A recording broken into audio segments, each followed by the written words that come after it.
Hello, good evening, नमस्कार साथियों। आप सबका स्वागत है स्किल एकेडमी पे। दोस्तों, जैसा कि आपको पता है कि मेरा मैथमेटिक्स सेशन चल रहा है जिसमें हम एलसीएम और एचसीएफ चैप्टर को पढ़ रहे हैं अच्छे से। मैंने इसके सारे टाइप कवर कर दिए हैं अच्छे से और आज हम उस कुछ क्वेश्चन की प्रैक्टिस करेंगे। तो चाहेंगे कि आप जो है वीडियो को शेयर कर दीजिए ज़्यादा से ज़्यादा ताकि सभी लोगों के पास पहुँच सके। चलिए हम आज का जो है क्लास स्टार्ट करते हैं। दो हमने क्वेश्चन लिए हैं, इसी के माध्यम से हम अपनी क्लास को स्टार्ट करते हैं। तो वीडियो को लाइक ज़रूर कर दीजिएगा। पहला क्वेश्चन लिखा है आपका 2 गुणते 3 गुणते 5 गुणते 7 और 3 गुणते 5 गुणते 7 गुणते 11 का मौसा क्या होगा। और दूसरा क्वेश्चन है 17 की पावर 5 17 की पावर 9 17 की पावर 11 का लसा क्या होगा। ये दो क्वेश्चन हम आपके सामने लिए हैं। तो देखिए, मस मैंने बताया है क्या होता है आपका, यानी इसका मतलब होता है एचसीएफ। और इसको एचसीएफ में मैंने बता दिया है जो कॉमन संख्या होती है, यानी 2 संख्या हो 3 संख्या हो 4 संख्या, जितनी संख्याओं का निकालना है मस क्या होता है, उन संख्याओं में जो कॉमन रहे, जो मिले दोनों में, वही हमारी क्या होती है, मस होती है। तो अगर ध्यान से आप देखें मस निकालना है तो जो संख्या इसमें और इसमें कॉमन होगी वही हमारा क्या होगा, मस होगा। क्या होगा, मस। देखिएगा, अगर हम मस निकालें यहाँ से तो देखिए यहाँ 2 है, इसमें 2 है तो ये नहीं होगा आपका। यहाँ 3 है, इसमें भी 3 है तो ये आपका होगा। तो कितना हो जाएगा, 3 इंटू, और देखिए क्या कॉमन हो रहा है। अच्छा, 5 यहाँ है और 5 यहाँ है तो ये भी आपका कॉमन हो जाएगा, तो 5 फिर इंटू। अब देखिए 7 यहाँ है और 7 यहाँ भी है तो 7 हो जाएगा। और 11 यहाँ है, क्या 11 यहाँ पे है, तो 11 यहाँ पे नहीं है तो ये आपका कॉमन नहीं होगा। तो हमारा मस निकल के आएगा 3 गुणते 5 गुणते 7, ये निकल के आया हमारा मस। मतलब ऐसी संख्याएं जो दोनों में क्या हो, कॉमन हो। यहाँ 2 संख्याएं दी हैं, फ्रैक्शन में दिया गया है, मतलब फैक्टर में दिया गया है, तो जो कॉमन रहेगा वही हमारा मस होता है। चलिए दूसरे प्रश्न की ओर चलते हैं। देखिए ये क्या कह रहा है, तो देखिए यहाँ 17 यहाँ 17 यहाँ 17, यानी बेस हमारी समान है, जो आधार है वो क्या है, समान है। तो चलिए देखते हैं। मैंने बताया है कि जब आधार समान हो, लस पूछे तो क्या होता है, उसमें बड़ी वाली घात लेते हैं। कौन सी घात, बड़ी वाली, जो तीनों में सबसे बड़ी हो। तो देखिए यहाँ 5 घात है, यहाँ 9 है और यहाँ कितना है, 11 है। तो लसा मतलब जो बड़ी घात होगी उसको। अच्छा, इसमें अगर मैं कह दूं कि मस क्या होगा, तो मस क्या होगा, जो सबसे छोटी वाली घात रहेगी वो क्या होगा आपका, मस। तो अगर हम लस निकालें इसका लस, तो क्या हो जाएगा, 17 की पावर 11, यही हमारा क्या होगा, आंसर होगा। चले हम कुछ क्वेश्चन की और क्वेश्चन की प्रैक्टिस करते हैं। चलिए देखते हैं। ये समझ में आ गया होगा आप लोगों को, और हो सके तो शॉर्ट नोट्स बनाते रहिए, थोड़ा सा लिखते भी जाएंगे तो आपको ज़्यादा समझ में आएगा। चलिए हम क्वेश्चन की ओर प्रैक्टिस करते हैं। थोड़ा सा नया क्वेश्चन एक लेते हैं, देखते हैं क्या है।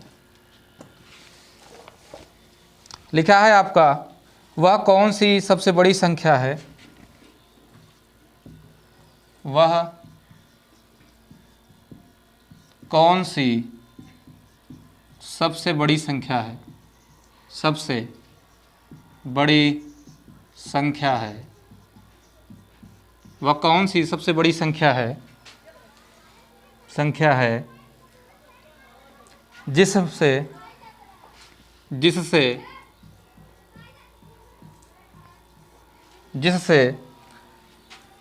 84 और 105 पूरी विभाजित हो जाएं। 84 और 105 पूरी विभाजित हो जाएं, पूरी विभाजित हो जाएं, विभाजित हो जाएं। ये आपके सामने क्वेश्चन है। चलिए देखिए कैसे सॉल्व करेंगे। कह रहा है वह कौन सी सबसे बड़ी संख्या है जिससे 84 और 105 पूरी विभाजित हो जाएं। और कौन सी सबसे बड़ी संख्या है, तो एक चीज़ ध्यान दीजिएगा, कहीं पे अगर आपको लिखा रहे सबसे बड़ी संख्या, बड़ी से बड़ी संख्या, सबसे बड़ी संख्या, बड़ी की बात की जाए तो वहाँ पे हम क्या निकालते हैं, एचसीएफ। क्या निकालते हैं, एचसीएफ। और कहीं पे अगर छोटी से छोटी संख्या की बात की जाए तो वहाँ निकालें हम एलसीएम। क्या निकालेंगे, एलसीएम। ये मूल मंत्र है, इसको ध्यान से समझिएगा। कहीं पे बड़ी से बड़ी संख्या निकालना है तो वहाँ हम निकालेंगे क्या, एचसीएफ। और कहीं पे छोटी छोटी संख्या निकालें तो क्या करें, उसका निकालेंगे हम एलसीएम।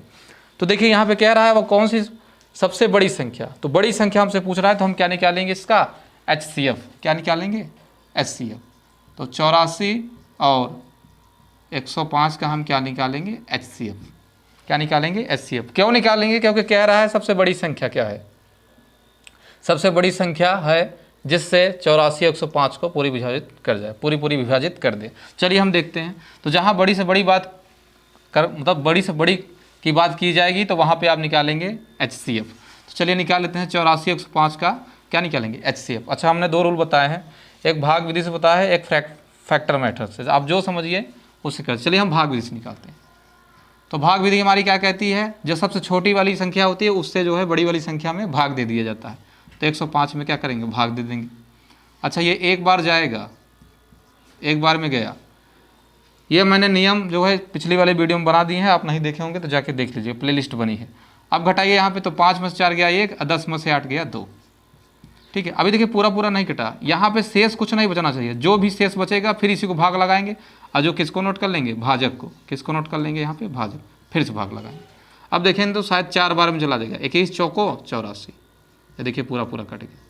अच्छा, बच्चे क्या करते हैं, आंसर ये इसको मान लेते हैं भागफल वाले को, तो भागफल को आंसर मानोगे तो गलत हो जाएगा। आंसर वह होता है जो लास्ट में जो है आपका भाजक आता है, ऐसा भाजक जो लास्ट में काटता है संख्या को, वो हमारा आंसर होता है। तो हमारा कितना आ गया 21, तो हमारा आंसर कितना आ जाएगा दोस्तों 21। तो ये है आपका आंसर, क्या है आंसर। चलिए और क्वेश्चन देखते हैं। नेक्स्ट क्वेश्चन देखा जाए, अगला क्वेश्चन क्या कह रहा है हमारा।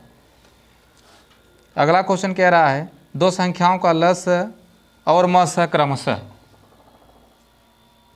दो संख्याओं का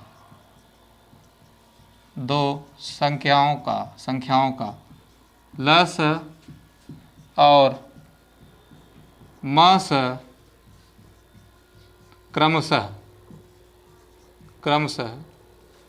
दो संख्याओं का लस और मस क्रमशः 180 और 3 है, 180 और 3 है। यदि एक संख्या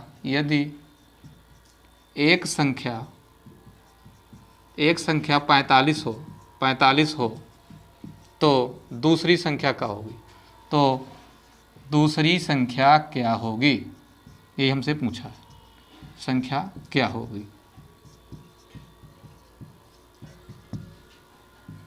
चलिए देखते हैं। कह रहा है दो संख्याओं का लस और मस दिया है, क्रमशः 180 और 3 है। यदि एक संख्या 45 हो तो दूसरी संख्या क्या होगी। मैंने ये जो आपका टाइप है, मैंने ये टाइप आपको पढ़ाया है, पिछली वाली वीडियो में देखेंगे तो ये मैंने टाइप बताया है। इसका एक सिंपल सा फार्मूला होता है, पहली संख्या गुणे दूसरी संख्या बराबर लस यानी LCM गुणे HCF। ये सिंपल सा रूल होता है, छोटा सा फार्मूला है, याद कर लेंगे तो ऐसे क्वेश्चन आप आराम से कर ले जाएंगे। अच्छा चलिए, पहली संख्या गुणे दूसरी, तो पहली दिया है, पहली संख्या कितनी है यहाँ पे लिखा है, यदि एक संख्या 45 तो लिख लीजिए 45 इंटू दूसरी का पता नहीं है तो ऐसे ही मान लीजिए दूसरी। LCM दिया है, लस और मस का दोनों दिया है, LCM 180 और HCF कितना दिया है 3। मैंने पहले ही बताया, मसों को HCF बोलते हैं और लसों को LCM बोलते हैं। अच्छा अब देखिए आगे, अब क्या करेंगे, 45 को इधर ले जाएंगे, इधर गुणा में है, इधर आएगी संख्या, किस में हो जाएगी, भाग में। तो 180 गुणे 3 अब बटे में 45, ठीक है, भाग दे दीजिए। ये 45 से 4 बार में कट जाएगा, 45 से 4 बार में कट जाएगा, तो और 4 3 कितना हो गया 12। तो हमारा आंसर क्या हो गया 12, यानी दूसरी संख्या क्या हो जाएगी 12। समझिएगा अच्छे से ध्यान से। यहाँ ये फार्मूला होता है, पहली संख्या गुणे दूसरी संख्या बराबर LCM गुणे HCF। अच्छा, फर्स्ट संख्या दी है 45 इंटू सेकेंड पता नहीं पूछा है, बराबर LCM 180 इंटू HCF 3। तो सेकेंड वाली क्या है कि 45 फिर बटे में आएगा, गुणा में है भाई, 45 इसके गुणे में है, अब इधर आ जाएगा तो भाग में हो जाएगा। तो भाग में हो गया तो 4 बार में कट जाएगा 180 और 4 का गुणा 3 में कर देंगे तो हमारा आ जाएगा 12। तो इसका आंसर कितना हो जाएगा 12। चलिए अगला क्वेश्चन देखते हैं। नेक्स्ट क्वेश्चन क्या कह रहा है, समझिएगा अच्छे से ध्यान से। कह रहा है अगला क्वेश्चन आपका, वह संख्या जिसे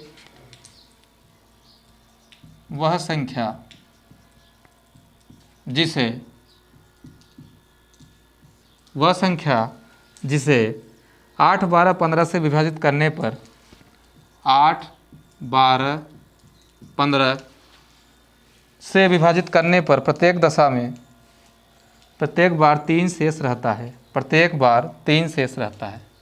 जिसे इतना से विभाजित करने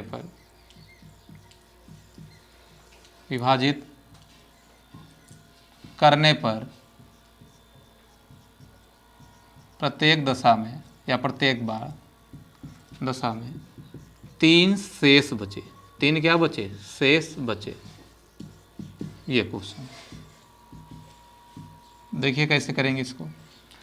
वह संख्या जिसे 8, 15, 25, 15 मतलब 8, 12, 15 से विभाजित करने पर प्रत्येक दशा में कितना बच रहा है? 3 शेष बच रहा है। ऐसी कौन सी संख्या है जिसे 8 से विभाजित करें या 12 से या 15 से विभाजित करें तो 3 शेष बचे? इसके लिए क्या करते हैं, पहले हम निकालते हैं इसका एलसीएम। क्या निकालते हैं? एलसीएम। तो निकाल लीजिए। तो 8, 12 और 15 फट से एलसीएम निकालिए। देखिए 2 से काटेंगे तो आएगा 4, ये 6, ये 15।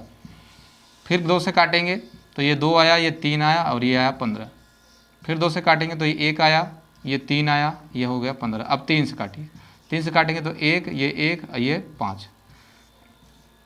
ये नियम हमने पिछली वाली वीडियो में बना दिया है, आपको ना समझ में आया तो देख सकते हैं। फिर 5 से काटेंगे तो 1, 1, 1 कैसे निकाला जाता है मैंने सारी चीज़ें बताई हैं। अच्छा गुणा करिए।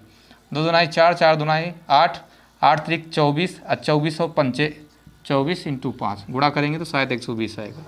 5 चौको 20 0 अब 5 दूनी 10 2 12 कितना आ गया? 120। यानी हमारा एलसीएम कितना आ गया? 120 आ गया। देखिए अब कह रहा है कि प्रत्येक दशा में 3 शेष बचे। कह रहा है 3 शेष बचे। कितना शेष बचे? तो 3। तो जितना शेष बचे उसी में क्या कर दीजिए, जो एलसीएम निकाले हैं उसी में क्या कर दीजिए? प्लस कर दीजिए। 3 शेष बच रहा है तो 3 क्या कर दीजिए? प्लस। तो 3 प्लस कर देंगे तो कितना हो जाएगा? 123। तो हमारा आंसर क्या हो जाएगा? 123। तो कुछ इसी प्रकार से प्रश्न होंगे। ठीक है, आज के लिए इतना ही। अच्छा, इसमें और भी 1-2 प्रश्न बहुत अच्छे खासे हैं, उसको हम अगली वाली वीडियो में देखेंगे। ये चैप्टर आपके लिए बहुत ज़्यादा इम्पॉर्टेंट है। इसको आप मेरी लगातार मैथमेटिक्स क्लास चल रही है, चैप्टर बाई चैप्टर मैं बराबर पढ़ा रहा हूँ। ठीक है, तो ये वीडियो ध्यान से देखिएगा अच्छे से।